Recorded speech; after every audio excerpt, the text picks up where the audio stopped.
bit. Moving on to the top 12 right now would be Carl Edwards, who's 10th. All right, so 15 drivers have run. That puts Allmendinger on the bubble as Jeff Gordon makes his run.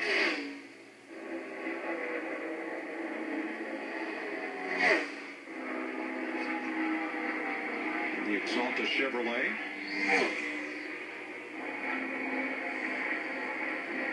Now that we've had 15 drivers, when you look at the tracker now, that will be to the 12th driver, the 12th place driver. You see right there, Allmendinger. 204 for a 24 car into turn 1, a 204 top speed.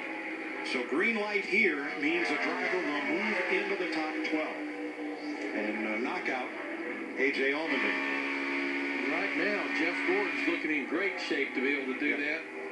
4/10 in the bank. 9 drivers to go, including Gordon. He's in